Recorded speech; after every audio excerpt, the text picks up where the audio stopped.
ಈ ಪರಿಸ್ಥಿತಿ ಕೇವಲ ಹಾಸನದಲ್ಲಿ ಮಾತ್ರ ಅಲ್ಲ, ರಾಯಚೂರಿನಲ್ಲೂ ಕೂಡ ಇದೆ. ಸಿಲಿಂಡರ್ಗಾಗಿ ನೂರಾರು ಜನ ಕ್ಯೂ ನಿಂತಿದ್ದಾರೆ. ಜನ ಕ್ಯೂ ನಿಂತರೂ ಕೂಡ ಏಜೆನ್ಸಿ ತೆಗೆಯೋದಕ್ಕೆ ಮಾಲೀಕರು ಹಿಂದೇಟು ಹಾಕ್ತಾ ಇದ್ದಾರೆ. ಸಿಂಧನೂರು ತಾಲೂಕು ಸಾಲಗುಂದ ಗ್ರಾಮದ ಭಾರತ್ ಗ್ಯಾಸ್ ಏಜೆನ್ಸಿ ಕ್ಲೋಸ್ ಆಗಿದೆ. ಬೆಳಿಗ್ಗೆಯಿಂದ ಗ್ಯಾಸ್ಗಾಗಿ ನೂರಾರು ಜನ ಕ್ಯೂ ನಿಂತಿದ್ದಾರೆ. ಕೆಲಸ ಕಾರ್ಯ ಬಿಟ್ಟು ಗ್ಯಾಸ್ಗಾಗಿ ಕ್ಯೂ ನಿಂತಿದ್ದಾರೆ. ದೃಶ್ಯದಲ್ಲಿ ನೀವು ನೋಡ್ತಾ ಇದ್ದೀರಿ. ಉರಿ ಬಿಸಿಲು ಬೇರೆ. ರಾಯಚೂರು ಅಂತಂದ್ರೆ ಬಿಸಿಲು ಕೇಳಬೇಕಾ? ಈ ಉರಿ ಬಿಸಿಲಿನಲ್ಲಿ ಕಾದು ಕಾದು ಸುಸ್ತಾಗಿದ್ದಾರೆ ಜನ. ಕಿಲೋಮೀಟರ್ ಗಟ್ಟಲೆ ಕ್ಯೂ ಇದೆ. ಸಿಲಿಂಡರ್ ತಂದು ಕ್ಯೂ ನಿಂತಿದ್ದಾರೆ. ಆದರೆ ಏಜೆನ್ಸಿ ಮಾತ್ರ ಓಪನ್ ಆಗಿಲ್ಲ. ಕಾರಣ ಮಾಲೀಕರು ಏಜೆನ್ಸಿ ಓಪನ್ ಮಾಡೋದಕ್ಕೇನೆ ಹಿಂದೇಟು ಹಾಕ್ತಾ ಇದ್ದಾರೆ.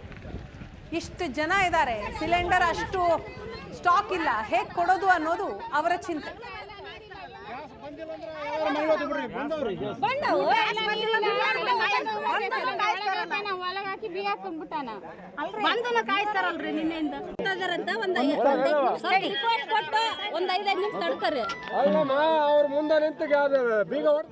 ರೋಡ್ ಬಂದೆಪ್ಪ.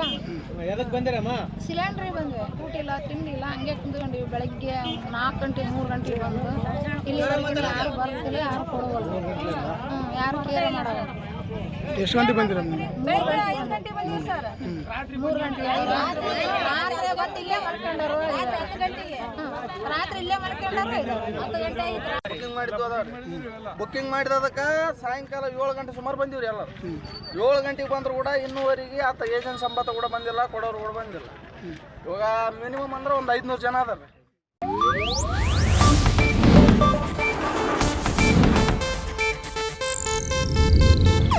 ಇದು ಏಷ್ಯಾನೆಟ್ ನ್ಯೂಸ್ ನೆಟ್ವರ್ಕ್ ಪ್ರಸ್ತುತಿ.